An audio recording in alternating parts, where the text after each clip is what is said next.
მარიამის შვილები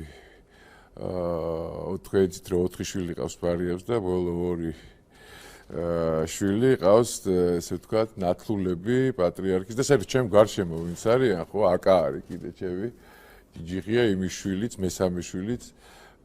უწმინდესის ნათლიაა და საერთოდ ბავშვებს რა შეგრძნებები აქვს თვითონ მშობლებს ოჯახებს და საერთოდ როგორ იყო ხა მაგალითად აკა არც აპირებდა მესამე შვილის გაჩენას არც ფიქრობდა მაგაზე რომ ეს როგორც კი გამოცხადდა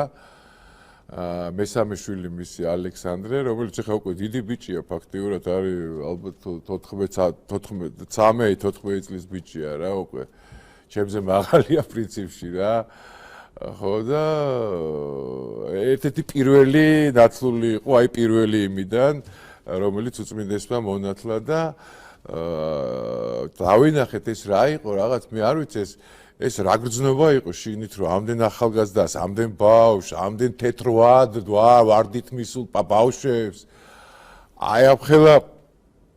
მე არ ვიცი ამ რა ემოციებმა უნდა გაუძლოს ამ ყველაფერს რა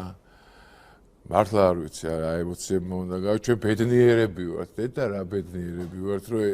ესეთ რაღაცას განვიცდით რა ესეთ რაღაცას განვიცდით ამ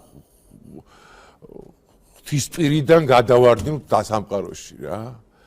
რომ ჩვენ ვართ მარტო ის ხალხი ის ერი სადაც ღვთისმსახურება არ შეწყვეტილა კორონას პერიოდში ჩვენ ვართ ის ერი სადაც აი ესეთი რაღაცა ხდება დღეს ეხა სერბეთსაც ძალიან ისეთი პატრიარქი ყავდათ თქვენ კარგად იცით სერბების პატრიარქი როგორი პატრიარქი ყავდათ სერბებს ხო არა მსგავსი არაფერი არავის არ უნახია რას დღეს თბილისში ხდება რა ნუ აი მსგავსი ამ მასშტაბების ესეთი აზროვნების ესეთი ღვთისმოსავი ამ ეპოქაში 21 საუკუნეში როდესაც ღმერთი ფაქტიურად ყველას დავიწყებული ყავს ჩვენ კარგად ხედავთ რაც ხდება ხო გინდათ დასავლეთში გინდათ ჩრდილოეთში და გინდა რა ვიცი ყველგან ხო ერთადერთი ქვეყანა ვარ სადაც ეს ხდება რა და ეს არის აი ღვთის საჩუქარი იყო ეს ადამიანი ჩვენთვის რა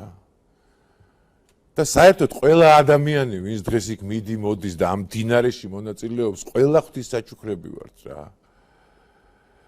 21 საუკუნის ქართველები რა მინდა გითხრათ რა ისევე როგორც აი სადღაც მე-12 საუკუნის ქართველები ხო იყვნენ ის 100,000 მოწამე რა დარწმუნებული ვარ რომ საქმეზე რო დადგეს აი ეს ქართველებიც ესე იზამენ უწმინდესის წყალობით რა ღმერთმა არ დაგვაჭიროს ეს ამბავი რა